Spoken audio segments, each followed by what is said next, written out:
Uma alegria estar novamente aqui numa data tão importante. Quero agradecer o convite, pastor Zé, por estar aqui numa data importante, falar de Páscoa, falar de ressurreição, falar da morte de Cristo, o momento em que Jesus ele ficou naquela cruz. É um momento importantíssimo relembrar todo o sofrimento. Inclusive a Páscoa é uma festa que Deus colocou como uma instituição para sempre, para que o povo lembrasse de tudo o que aconteceu, de todos os seus livramentos, de toda a vitória. Isso, para começar com uma lição para nós, nos chama a seguinte atenção: quantas coisas têm acontecido nas nossas vidas e que, como não foi instituída uma festa e uma data importante, quando aquilo aconteceu, caiu no nosso esquecimento. É uma primeira lição que nós aprendemos ao falar da Páscoa. É um memorial, é uma identidade, porque lembra quem nós somos vitoriosos por aquele sangue que foi aspergido na porta, que mais tarde representou ali a crucificação. Por favor, abra sua Bíblia, Mateus capítulo 27, versículo 40. Mateus 27, versículo 40, tem uma mensagem para nós. Você para ele também acompanhar a mensagem na internet, que Deus continue falando no seu coração. Talvez você esteja no seu conforto, no seu lar, aí mesmo. Nós estamos aqui na casa do Senhor e falar sobre essa festa é importante. Muitas coisas, e é uma festa antiga, algumas coisas que às vezes na nossa história a gente não consegue pegar na essência tudo isso, e nós queremos contar essa história hoje para a gente relembrar algumas coisas importantes e termos alguma lição. Diz assim a palavra de Deus, Mateus 27, versículo 40: e dizendo, tu que destrói o templo e em 3 dias o reedificas, salva-te a ti mesmo, se és o Filho de Deus, desce da cruz. Pode ficar sentado. O tema desta mensagem, ou o título, se você preferir, é o que manteve Jesus na cruz. Quando nós começamos a pensar naquele momento em que Jesus está vivendo, esse texto que nós lemos fala a palavra de um ladrão, de um malfeitor, um homem que foi pregado na cruz ao lado de Jesus. A Bíblia conta que foram 2 ladrões, a tradição conta que um se chamava Dimas e que o outro se chamava Gestas. A Bíblia não dá o nome desses homens, mas conta essa história que corre paralela dizendo isso, dizendo que Dimas é o ladrão que conversou do lado bom, que pediu misericórdia, que pediu para que Jesus lembrasse dele. Já Gestas é o ladrão mau, que mesmo no momento difícil acusou Jesus aqui e pediu para que ele descesse da cruz, assim, contra a tradição. Então veja bem, Jesus ele é levado até a cruz do Calvário, e agora estão os sumos sacerdotes. Você imagine esse cenário: Jesus está ali, ele é o próprio Deus, ele está ali na cruz do Calvário, ali para se cumprir todo aquilo que o Antigo Testamento havia falado, e agora os homens o desafiam, agora os sumos sacerdotes, os sacerdotes que induziram a multidão a falar, crucifica-o, solta Barrabás, agora estão gritando para ali: você não fez milagres, você não curou, não expulsou os demônios de Maria Madalena, você não curou, não fez que os cegos vissem, você não fez tantos paralíticos andar, você não realizou tantos milagres. Então, se você realmente é esse Deus Todo-Poderoso, se você é tudo isso que você falou, e eu vou acreditar em você se você descer da cruz. É um desafio muito grande, porque tudo que Jesus queria é que acreditassem nele. E talvez as pessoas mais terríveis estivessem falando aquilo ali. Então ele poderia descer da cruz e mostrar para eles e dizer assim: então olha, eu desci da cruz, acreditem em mim agora, porque eu desci da cruz e provei para vocês que eu tenho poder. Só que o fato de descer da cruz, ele ia terminar com o sacrifício. Descer da cruz, nós hoje não poderíamos dizer tudo que falamos do Evangelho. Se ele desce da cruz, ele teria tido derrota.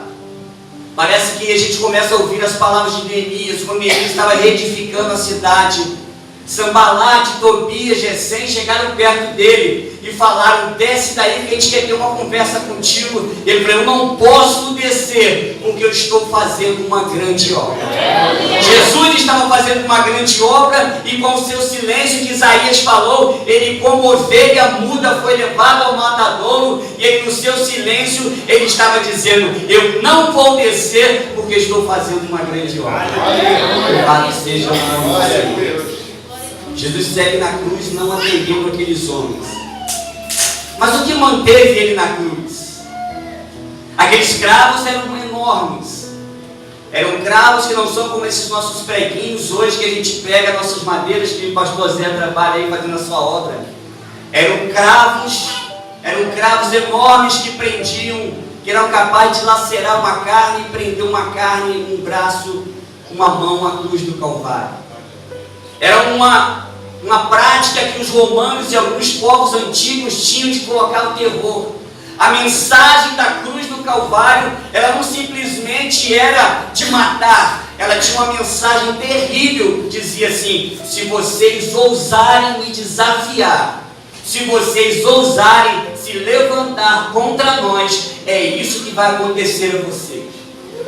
Não era à toa que eles não eram crucificados dentro da cidade, eles eram crucificados num alto monte fora da cidade, para que todas as nações que passassem por ali vissem o quanto eles eram poderosos, entre aspas, o quanto que eles tinham o poder de matar, o quanto que eles tinham o poder de tirar a vida das pessoas. Então colocavam fora da cidade, colocavam num lugar bem alto, no Monte Calvário, para que as pessoas quando vissem e dissessem: olha, eu não vou me envolver com os romanos porque eles são terríveis, eles são maus e eles são poderosos. Esse é o propósito de fazer a crucificação. E Jesus então, mas certamente o que não manteve, deixa eu dizer para você primeiro o que não manteve ele na cruz, antes de dizer o que manteve, o que prendeu ele naquela cruz, o que fez com que ele não descesse. Olha, não foi uma fraqueza humana, porque Jesus, mesmo estando fraco, mesmo naquele jejum de 40 dias, 40 noites que ele fez ali no deserto, quando o diabo se apresentou para ele repreendeu o diabo em toda a sua fraqueza humana e os anjos serviram e ele foi vitorioso. Então o que manteve Jesus ali naquela cruz não foi uma fraqueza humana, porque ele conseguiria vencer, ele poderia pedir ao Pai e se livraria muito fácil daqueles cravos. Também eles amarravam algumas cordas, porque se a carne ficasse só nos cravos, ia deslacerar a carne. Então o que eles faziam? Eles amarravam também corda nos braços para te ajudar, para que o peso do corpo não ficasse apenas nos cravos, mas aquelas cordas não foram capazes de prendê-lo. Ele sairia daquelas cordas, ele poderia sair dali. O que manteve então Jesus na cruz?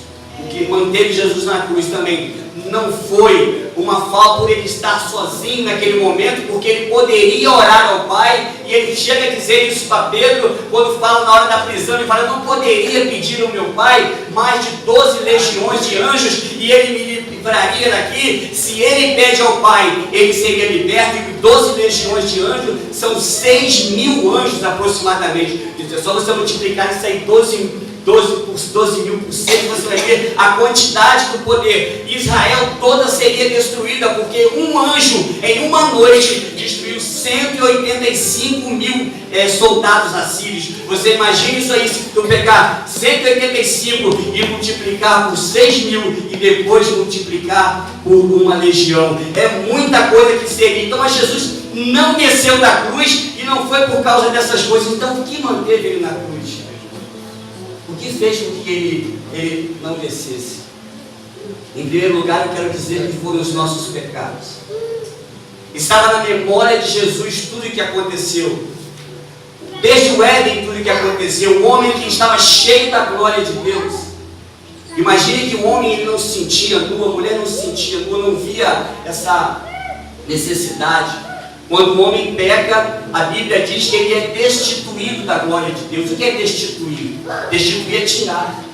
Como se eu tivesse uma medalha, eu tivesse uma patente, alguém vem e tira. essa patente. Eu agora estou destituído, eu estou sem aquele meu poder, eu estou sem aquilo que antes era meu. O homem agora é destituído da glória. É por isso que a Bíblia fala que nós precisamos nos revestir da glória de Deus, quando nós já somos vestidos hoje da glória de Deus, porque aceitamos Jesus, aceitamos o seu sacrifício e temos que nos vestir novamente. Ou seja, é preciso revestir da armadura e do poder de Deus, e por isso estamos aqui nessa noite glorificando e louvando ao Senhor, que enquanto nós ouvimos a palavra de Deus, enquanto adoramos o seu nome, Ele nos reveste para nos enfrentarmos os dias maus. Louvado seja o nome do Senhor. Aleluia. Ele então se mantém na cruz para vencer, porque a Bíblia diz que o pecado ele faz separação entre Deus e o homem. O que faz a separação, Isaías fala, Isaías 43, 2, que o pecado ele faz a separação. E o pecado começou a separar o homem de Deus. Então Deus fez um projeto. Deus começou eles matavam os animais e ofereciam um sacrifício, para que esse sacrifício não tirasse o pecado do mundo, mas encobrisse o pecado. Era diferente. Por isso que Jesus, ele fez o sacrifício perfeito na cruz. Ele precisava terminar o que ele fez na cruz, porque o sacrifício que os sacerdotes faziam com os cordeiros, com os pombos, com os animais, era um sacrifício que encobria os pecados. Mas João Batista profetiza sobre Jesus e diz: eis aí o Cordeiro de Deus, não que encobre o pecado, mas que tira o pecado do mundo. E João vai falar mais tarde: filhinhos, não pequeis, mas se pecardes, temos um advogado diante de Jesus, e o sangue de Jesus nos purifica de todos os pecados. Louvado seja o nome do Senhor. Então, se alguma coisa nesse teu dia a dia hoje você ocorreu, isso na sua mente talvez esteja impedindo você de adorar agora, talvez alguma coisa que aconteceu no seu dia a dia esteja você com a sua própria mente, com a sua consciência te acusando, confesse a Deus e faça: Senhor, me arrependo, Senhor, eu não queria fazer isso, foi uma fraqueza de momento e eu quero estar em comunhão contigo, me perdoa. E automaticamente o Senhor vem com o perdão dele, e a Bíblia diz: quem intentará acusação contra os servos do Senhor, se é o Senhor que nos perdoa. Deus perdoa os seus pecados, chegue-se a Ele, peça perdão, Ele limpa o seu coração e lava a tua alma. Louvado seja o nome do Senhor. Então, o que manteve Jesus na cruz? Os nossos pecados. Ele lembrou dos nossos pecados e não desceu da cruz. Mas o que manteve Jesus também na cruz foi uma lealdade a um propósito eterno. Desde quando o povo sofria no Egito, Deus instituiu a Páscoa. Deus tirou quase 3 milhões de pessoas do Egito. E Deus mandou as pragas, Deus mandou o sangue, o rio Nilo se transformou em sangue, as rãs tomaram conta daquela cidade, as moscas chegaram com aquelas pragas, e foram chegando chuva de granizo, chegou a virar trevas sobre a terra, e chegou a úlcera sobre os animais, sobre o rebanho. Várias pragas foram colocadas, mas chegou um momento em que Faraó não queria liberar o povo de Deus. E Deus então mandou uma 10ª praga, que era a morte dos primogênitos. E aí começa toda essa história de Páscoa que a gente comemora hoje.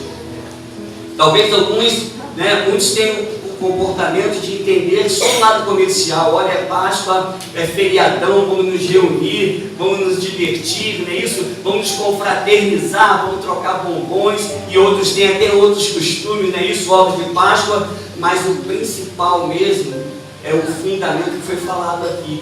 É porque a Páscoa, ela é uma festa, é um memorial que lá no Egito, Deus, quando livrou o seu povo, pediu para que o povo fizesse isso eternamente até a vinda dele, até o arrebatamento, porque é um memorial. Então o que acontece? Na 10ª praga, Deus disse muito claro, e Deus falou assim: olha, você pega um cordeiro e vocês comam em família, e vocês passem o sangue, peguem um galho de sopo e vocês passem nos umbrais da porta, e quando o anjo da morte passar, o primogênito não será atingido do povo de Israel.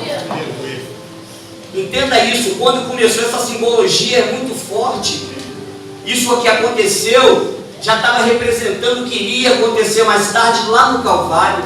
E eles pegaram o cordeiro e mataram e comeram assado entre eles. E esse cordeiro, ele chegava na casa no décimo dia e ficava até o 14º dia. E interessante, quando a gente olha para toda essa simbologia, vai representar tudo no Calvário. A gente explica isso. O que acontece? O anjo da morte passou, e quando passou pela cidade ali, foi em cada filho primeiro, em cada filho mais velho de cada família dos egípcios. E eles morreram, inclusive o filho de Faraó. Mas no povo de Deus, nenhum dos filhos foram tocados, porque tinha proteção. Por isso você entende agora que você não precisa, não é isso? Ter medo de dormir com a luz apagada. Porque o inimigo não tem o poder sobre a sua vida. Você não precisa ter medo quando alguém cai endemoniado na igreja. Por quê? Porque o anjo de Deus, a proteção de Deus está dentro de você. Quem pode com você se o próprio Deus mora e habita dentro de você? Então você não precisa temer nada, você não precisa temer ninguém, porque se o anjo da morte, algo espiritual, passou lá e o sangue do cordeiro que tinha na vida deles não permitiu a morte chegar, assim isso representa na nossa vida. Não tenha medo de nada, seja corajoso, enfrente os seus problemas, as suas situações, de olho no olho, não é isso? Porque Jesus está contigo, louvado seja o nome do Senhor. Aleluia.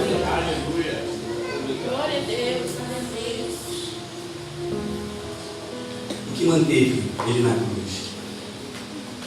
Eu falei que isso significava algo tremendo, porque no 10º dia também, Jesus entrou em Jerusalém. Olha que a simbologia tão forte representa.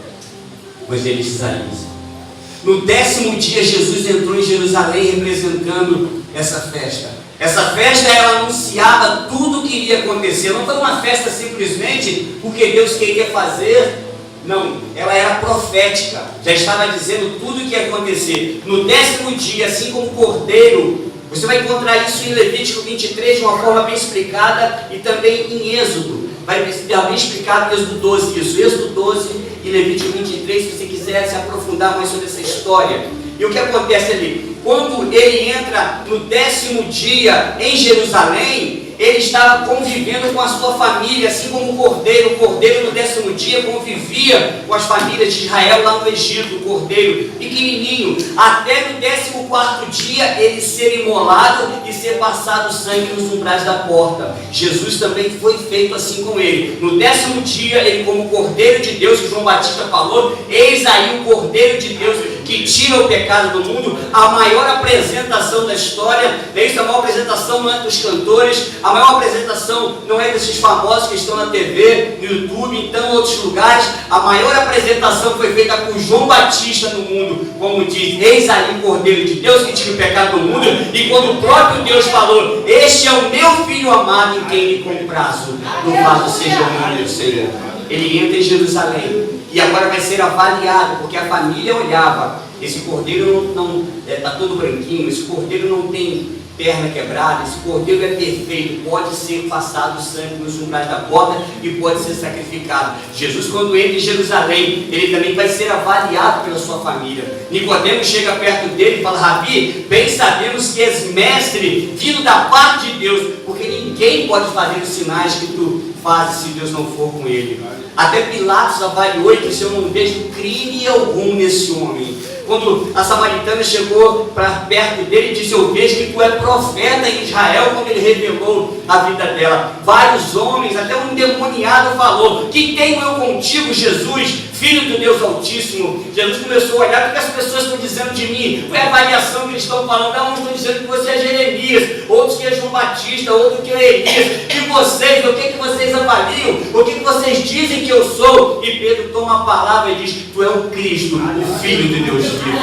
Louvado seja o nome do Senhor. Ele estava sendo avaliado naquele momento ali para poder ser crucificado, para poder ter o seu sangue aspergido na minha e na sua vida. Então o que manteve Jesus na cruz foi uma lealdade foram os nossos pecados e foi uma lealdade ao propósito eterno. Mas o que manteve ele na cruz? também foi uma obediência à vontade divina. Queridos, eu tenho certeza que se eu perguntar aqui quantas lutas você já passou, e se você pudesse fugir delas, sair delas, você disse assim, eu não quero passar por isso, eu tenho certeza que muitas das suas dificuldades e das suas lutas você queria dizer, me tira dessa, se eu pudesse sair eu não entrava nisso, se eu pudesse eu não sofria desse jeito. Agora você imagina Jesus ali que conhece todas as coisas, ele sabia o sofrimento dele. Quando ele vem ao mundo nessa missão tão grande, ele já sabia tudo o que iria acontecer. A Bíblia diz que quando ele estava orando no Getsemane, ele pediu para que os discípulos orassem com ele. Acho que ele chamou Pedro, Tiago e João, que eram mais próximos dele, e eles dormiram devido às trevas, devido à luta espiritual tão grande. Eles não conseguem ficar junto com o seu mestre, não conseguem orar junto com o Messias. Jesus se sente abandonado e já sofrendo por antecipação. Isso dá uma grande lição para a gente. Veja o quanto a nossa mente ela sofre por antecipação. Se aconteceu com Jesus, quanto mais conosco, querido. Entenda bem uma coisa, é uma grande lição emocional de Jesus aqui. Ele não está na cruz do Calvário, ele ainda não está pregado, ele ainda não está com os cravos, ele ainda não está com as cordas, ele ainda não tomou chicotada, ele ainda não carregou a cruz nas ruas ainda, ele não subiu o Monte do Calvário, mas ele já está chorando, ele já está sofrendo, e a Bíblia chega a dizer que o suor dele chega a suar sangue devido a grande sofrimento. Isso é uma lição muito grande para todos nós. A gente entende que quando a gente sofre, quando a gente pensa numa coisa com muita força, a gente pode sofrer de uma maneira. E o sofrimento dele é válido, porque é a nossa vida que está em jogo. Mas entenda uma coisa, o sofrimento que muitas vezes você carrega na sua mente, que você carrega na sua alma, às vezes é desnecessário, porque não é para salvar ninguém. Pelo contrário, você quando começa a pensar num problema, quando você começa a meditar numa coisa que nem aconteceu ainda, e que talvez nunca vai se tornar realidade, você fica refletindo sobre aquilo, fica sofrendo, deixa de viver o presente, porque fica vivendo o futuro de uma forma hipotética, e uma coisa que talvez nunca se torne realidade. Você traz sofrimento para a sua vida, traz doença para a sua vida, traz enfermidade, traz tristeza, e depois quando você chega lá na frente você fala, não é que a coisa foi diferente e nem aconteceu como eu pensava, então comece a trazer coisas boas. Colossenses diz, eu vou pensar naquilo que me traz alegria, eu vou pensar naquilo que é do alto, naquilo que me traz felicidade. Traga coisas boas à sua mente, que seja o nome do Senhor Jesus, e seja feliz, seja alegre, porque o Cordeiro, ele está na sua vida. Aleluia, glória a Deus. Aleluia. Mas Jesus, ele precisava passar por tudo isso, e ele pensava naquele momento da crucificação. E por causa de uma obediência divina, na parte humana, ele está mostrando que ele era 100% homem, 100% Deus, porque Isaías, o profeta messiânico, 700 anos, disse, porque um menino nos nasceu, um filho se nos deu, e o principado está sobre os seus ombros, e o seu nome será maravilhoso conselheiro, Deus forte, Pai da eternidade e príncipe da paz. Quando Isaías diz, um menino nos nasceu, ele está dizendo o filho de Maria. Ele está falando daquele que sente dor, daquele que quer dormir, daquele que não tem onde reclinar a cabeça, daquele que é traído, daquele que é enganado, daquele que é desprezado. Ele está falando desse, é um menino, é uma criança, é a parte humana dele. Mas quando ele fala um filho se nos deu, ele está falando daquele porque Deus amou o mundo de tal maneira que deu o seu Filho unigênito, para que todo aquele que nele não pereça, mas tenha vida. Isaías, 700 anos, consegue mostrar que ele é homem, ele tem uma parte humana, mas ele também é Deus. E ele, como homem, ele fala, Pai, se possível for, passa de mim esse cálice. Olha que dor que Jesus está sentindo. A dor é muito grande, a dor é muito forte. Ele, como homem, está sentindo tudo isso, mas de repente a parte divina fala mais alto. E ele lembra da lealdade, do propósito eterno que Deus tem, da obediência à vontade divina, melhor dizendo. E ele fala, Pai, mas todavia seja feita a tua vontade. Esta vontade de levar isso até o fim fez com que ele não descesse da cruz. Glória a Deus. E ele suportou, querido, como Deus, como o próprio Deus, suportou homens pecadores, homens com coração mau, colocar ele na cruz, pregar as suas mãos, pendurar, debochar dele, fazer com que naquele momento ele não suportasse mais o peso da cruz e um homem chamado Simeão carregasse a cruz em algum momento para ele. Que privilégio desse homem! Imagina o galardão desse homem ao chegar lá no céu e falar assim: eu carreguei a cruz, né? Eu ajudei a carregar. Não é isso? E às vezes nós queremos abandonar até a nossa, não é isso, irmãos? Nós não estamos querendo carregar nem a nossa, mas ele já carregou a de Jesus, mesmo sendo constrangido. Mas foi um privilégio enorme ter ali o sangue. Imagine o sangue de Jesus literalmente tocando nele, não é isso? Porque a Bíblia diz que sobre as suas pisaduras fomos sarados. E o homem já com o sacrifício ali indo acontecer, aí o sangue de Jesus já está tocando nele e ele já está sendo ali abençoado, por fazer parte da história. Hoje, mais de 2000 anos, estamos nós falando o nome dele aqui. Por falar nisso, é importante você marcar a sua história. Nós estamos contando uma história que um dia alguém vai contar a nossa história. E com a história bonita aí, né? Vamos registrar. Até filma ali, mostra falando na câmera lá, estou pregando com uma senhora centenária, não é isso? Toda hora que a gente consegue fazer isso, né? É um privilégio muito grande. 100 anos é filha dela, dá esse testemunho aqui. É lindo demais, é muito lindo. Louvado seja o nome do Senhor. Então, Jesus ele não desce da cruz, o que manteve ele na cruz foi os nossos pecados, a lealdade ao propósito eterno, a obediência à vontade divina. Mas o que mais poderia ter prendido e ter mantido ele na cruz quando o homem desafia ele? Porque todo mundo que é desafiado, é isso? Eu lembro quando eu era criança e que alguém falasse alguma coisa assim: eu quero ver você fazer isso, e desafiava a gente arrumava briga só para provar que a gente era capaz, porque o ser humano tem isso, não é isso? Tem essa coisa de querer provar que pode fazer, provar que é capaz de fazer aquilo. E Jesus é desafiado, mas ele se mantém na cruz porque ele tem algo especial. E o que manteve Jesus na cruz também é o amor de um Salvador.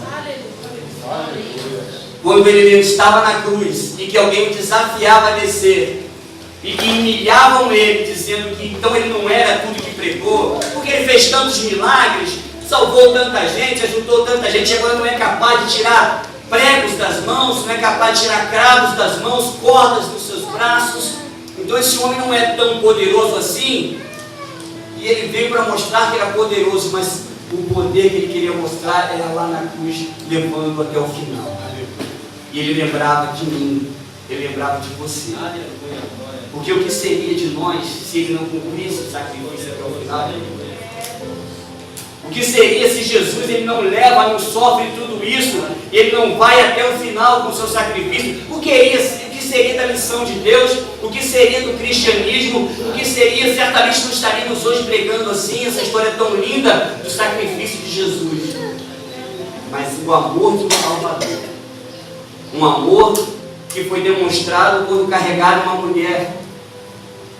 mulher adulta e colocaram na frente dele, em que ele tinha, o único que poderia tirar a pedra da mulher era ele, porque ele falou: aquele que não tiver pecado, atire a primeira pedra. Ele poderia pegar a pedra e atirar, porque ele não tinha pecado, nunca pecou. Mas todos os outros homens que tinham a lei de Moisés do seu lado e que queriam apedrejar, foram com aquela vontade de apedrejar, querendo matar aquela mulher apedrada. O amor de Jesus por ela falou: aquele que não tiver pecado, tira a primeira pedra. Eu não vim te condenar, mas eu vim salvar você. Ele salvou e mostrou um amor para aquela mulher.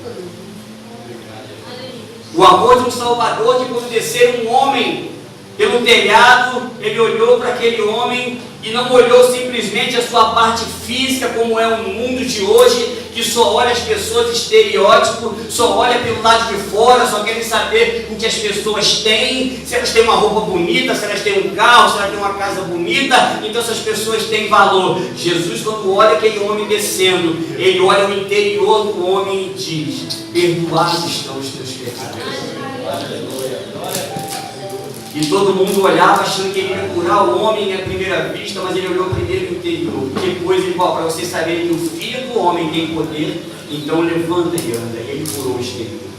Primeiro ele cura o nosso interior.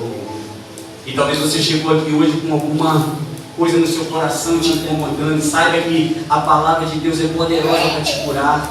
A palavra de Deus, quando entra no nosso coração, ela cura, porque Hebreus 4:12 diz que a palavra de Deus ela é viva e eficaz e é mais penetrante do que espada alguma de dois gumes, e ela vai até a divisão das juntas e medulas, na divisão do espírito e da alma. Ele é apta para discernir pensamentos e intenções do coração. A palavra de Deus ela cura. Louvado seja o nome de Deus. Por isso que é bom ouvir a palavra de Deus. Ela aumenta a fé. A fé vem por ouvir e ouvir a palavra de Deus. Fé para você vencer os seus obstáculos. Fé para você não abaixar a cabeça diante do problema. Fé para você olhar de frente e enxergar aonde você quer chegar e tomar a decisão certa na sua vida. O que prendeu Jesus na cruz? Os nossos pecados, lealdade a um propósito eterno, o amor de um Salvador, obediência à vontade divina. Isso fez com que ele não descesse. Mas hoje nós precisamos falar, seguir essa história, não é isso? Porque ele não ficou na cruz o tempo todo, não é isso? Tem um hino que diz que ele ressuscitou, não é isso? Ele venceu a morte por amor a todos nós. Jesus, ele é levado meio-dia, porque o sacrifício desse cordeiro da Páscoa tinha que ser na parte da tarde. Isso se cumpre no 14º dia de Nisan, o Abib, que é para Israel chamado assim, que é quando abre o calendário deles. É por isso que esse nome, Abril, tem esse nome, não é à toa, porque abre, começa o calendário para eles. Para nós é janeiro, né? Por causa do Deus Jano, que tem duas faces, esse por isso o nome. Mas Abib, o Nisan, é quando começou, eles saíram do Egito e começou o calendário para eles. Então já começou em abril. E ali quando eles entram, ali eles tinham que entrar na parte da tarde, sacrificar o cordeiro de Jesus. Meio-dia é colocado na cruz do Calvário. 3 horas da tarde acontece o seu sacrifício, porque o cordeiro é sacrificado na parte da tarde. E como já era próximo o sábado, e você começa a perguntar, mas por que o sábado já era próximo, se ainda é 3 horas da tarde? Porque lá o dia começa às 6 horas da tarde. Lá, por isso que algumas denominações, que são os sabatistas, eles já começam a guardar o sábado, ou seja, 6 horas da tarde, porque é o dia como começa o calendário de Israel. Então Jesus não poderia ficar na cruz até 6 horas da tarde. 3 horas da tarde ele morre e começa toda uma correria. José de Arimateia cede o terreno dele, cede a cova, levam ele para lá e ele começa a ficar ali. Ali agora entra o sábado, começa o sábado, é um dia de muita tristeza para Israel. É o dia que Israel começa a comemorar sua festa, que era a segunda festa que Deus queria que eles comemorassem, porque Deus instituiu 7 festas principais em Israel. A primeira foi a Páscoa na sexta-feira, no 14º dia de Nisan, o Abib. Depois, no 15º dia, começa a festa chamada de Pães Asmos. O povo de Israel tinha o hábito, depois que acabava a Páscoa, de pegar todos os pães e tirar tudo que fosse fermento de casa. Não poderia ter fermento, a massa não poderia ser levedada, porque eles queriam mostrar que lá no Egito, quando eles fizeram isso, eles fizeram com muita pressa, né? E com pressa você não tem tempo da massa levedada, a massa que não poderia usar. Então eles comemoraram essa festa dos pães asmos para lembrar disso. Veja quanto Deus quer que você lembre, querido, quantas coisas Ele tem feito pela sua vida, e às vezes nós trazemos a nossa memória só o que está faltando. Eu não consegui isso, eu não consegui aquilo, está me faltando isso. Deus quer trazer a sua memória hoje, aquilo, tudo que Ele já fez por você, tudo que você já conquistou, para você dar culto a Ele, para você alegrar. Assim como Israel, Ele fez com Israel, hoje nós somos Israel de Deus. Traga a sua presença, a sua memória, tudo que Ele fez por você, e exalte e glorifique. Aleluia. Aleluia. Porque grandes coisas fez o Senhor por nós, e por isso estamos alegres. Aleluia. E como um sorriso no rosto, mesmo com a dificuldade de chegar à sua frente, coloque um sorriso no rosto, porque a Bíblia diz que um coração alegre aformoseia o rosto. Não é a dificuldade de fora que vai te contagiar, não. É o seu coração de dentro que vai te contagiar. Ainda que a luta esteja presente, ainda que a dificuldade esteja grande, coloca um sorriso no rosto e coloca: eu sou de Jesus, eu vou vencer, que eu posso todas as coisas naquele que me fortalece. O Senhor é o meu pastor, nada me faltará. Aleluia. Louvado seja o nome do Senhor. Eles precisavam fazer a festa dos pães asmos. Era no 15º dia. E o que acontece no 15º dia, eles pegavam e faziam essa festa. Ela representa o sepultamento de Jesus. A nossa cultura aqui do Ocidente, ela só fala da Páscoa. A grande ênfase é a Páscoa, né? E muitas vezes com caráter comercial. É o coelhinho, é o ovo, é o comércio, é tudo isso. Não se fala, geralmente, as igrejas sim, mas a sociedade não fala propriamente desse valor espiritual. Então, as outras festas também têm caráter profético.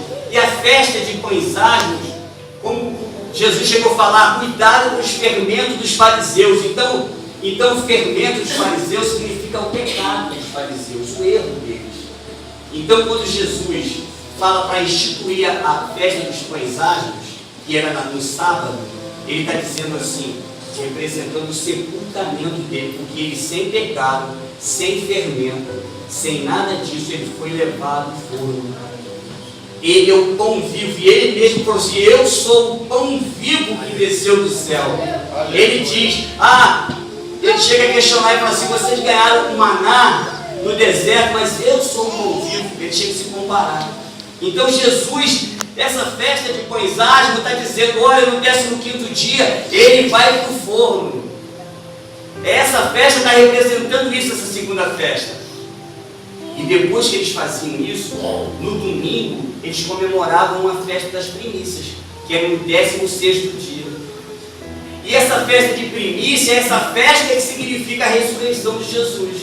Às vezes nós falamos que a Páscoa representa, isso, a morte e a ressurreição de Jesus, porque no Ocidente aqui, nós não ensinamos essa parte de uma grande forma, que as três festas, essas festas, cada uma tem um significado. Então abordamos, lançamos tudo em cima da Páscoa, falando que a Páscoa é a morte e a ressurreição de Jesus. Se você parar para entender, nós falamos semana da Páscoa, mas a Páscoa, a nossa semana, ela começa hoje, e a outra semana, para pensar nisso, e sexta e sábado é de uma semana, e o domingo agora já começa outra semana, é o primeiro dia da semana. Então são semanas distintas, mas a gente acompanha a semana da Páscoa. Qual são 2 semanas? Mas são coisas que a gente não para refletir, porque a gente vai na propaganda e não para acompanhar isso, mas são semanas distintas. Então, quer dizer, sábado terminou a festa dos pães asmos. Agora é uma outra semana, é uma outra história que vai acontecer, porque a primícia é algo importantíssimo para Israel. Entenda isso. Quando tinha uma plantação, o povo de Deus fazia o seguinte: seja qual fosse, se fosse milho, e já começa a aparecer lá as primeiras flores, eles iam lá e pegavam um laço e marcavam. Aí a plantação toda ela dava os seus frutos, mas o primeiro que eles colhiam, eles cortavam e levavam para o sacerdote, porque era a primícia. Eram os primeiros frutos da terra. Então eles tinham essa festa no domingo, que começava no domingo, e que eles faziam as primícias. E aí o que acontece? Essa festa representa a ressurreição de Jesus. Porque ele, o apóstolo Paulo diz, ele é a primícia dos que dormem. Porque ele morreu e ele ressuscitou e ele não morreu mais. Porque às vezes você fala, mas os outros também ressuscitaram. Lázaro ressuscitou, mas morreu de novo. Não é isso? A menina de 12 anos ressuscitou, mas morreu de novo. Mas Jesus, ele morreu e ele está vivo. Aleluia! A festa de Deus, ele não morreu, ele ressuscitou e ele está vivo. Louvado. Então por isso ele é a primícia dos que dormem. Ele é o primeiro, porque um dia isso que aconteceu com ele acontecerá. Ele falou em João capítulo 11, versículo 25: eu sou a ressurreição e a vida, e aquele que crê em mim, ainda que esteja morto, viverá. Aleluia. Essa promessa é forte para nós. Ele ressuscitou. E ele chega. e ressuscita. As mulheres vão procurar, o pastor Zé falou que as mulheres vão procurar por ele no túmulo das Marias. E ele, para quebrar esse paradigma, ele vai e aparece para as mulheres. Aparece primeiro para elas, quebrando o protocolo. Ninguém conversava com a mulher, ele conversa com a samaritana. Ele quebra o paradigma, porque para ele não vê homem e mulher. Não é isso? Ele não vê cargo, querido.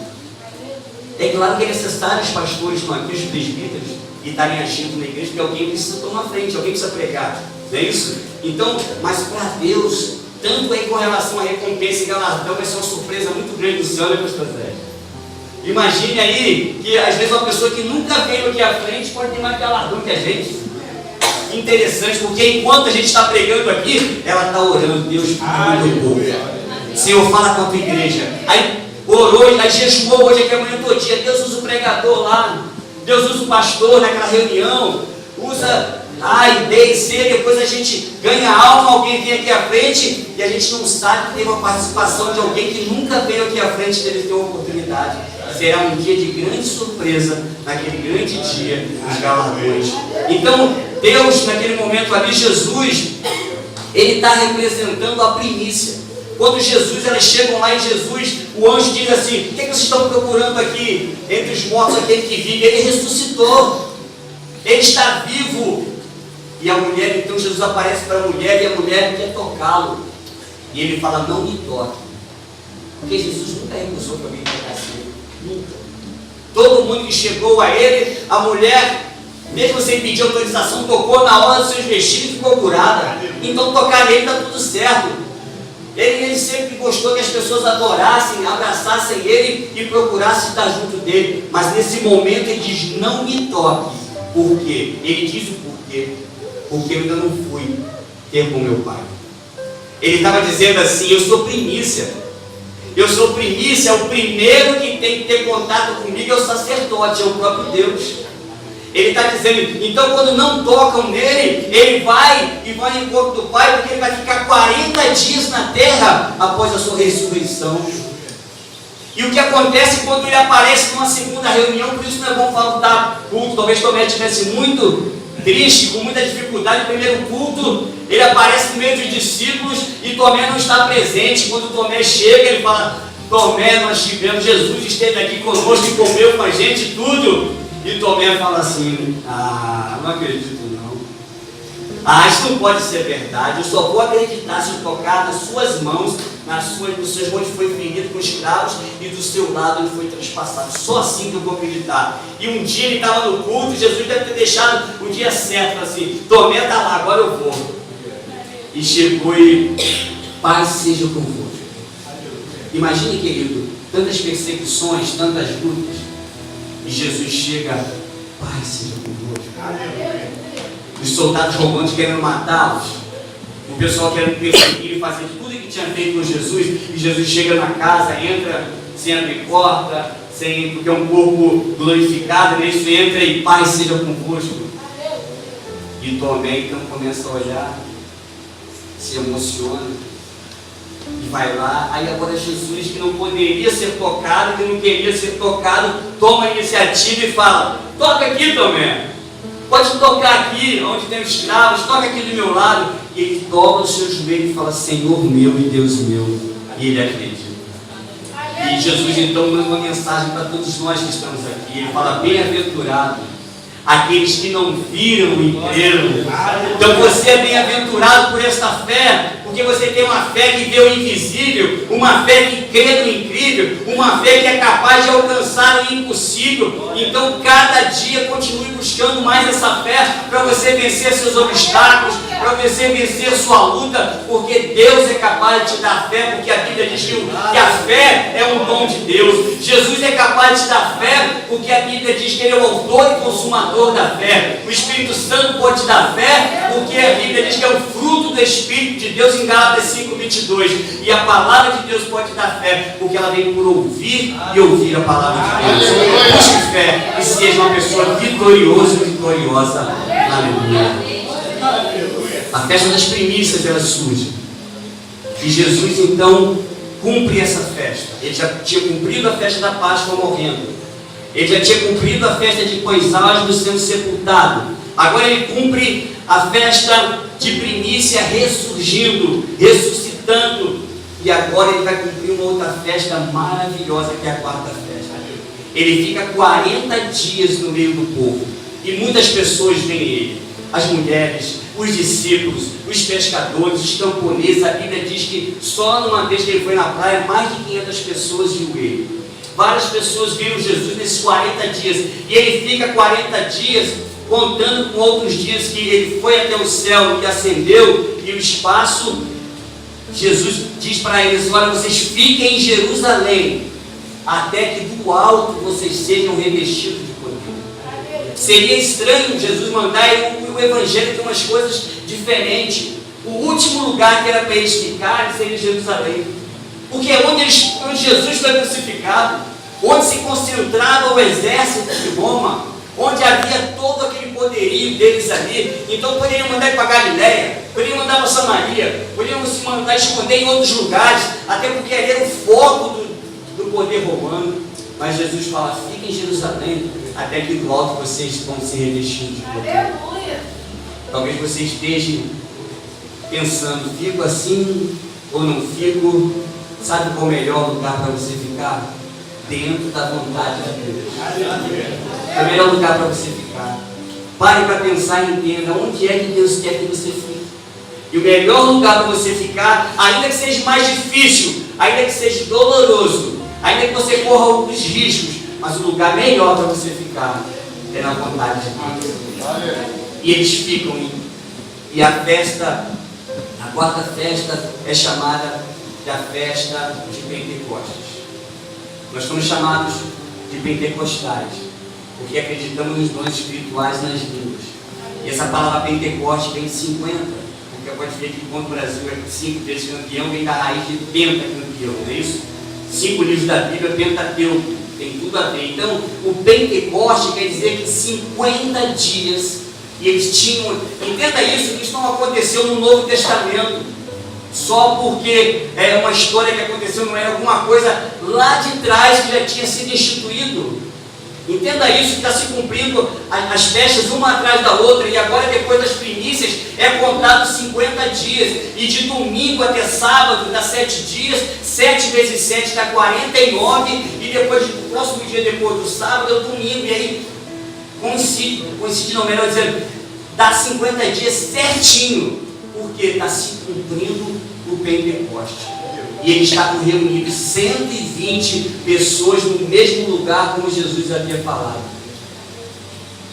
E a Bíblia diz em Atos 2 que veio um vento veemente e impetuoso e encheu toda a casa. E eles começaram a falar em outras línguas. E Pedro saiu dali com um poder tão grande.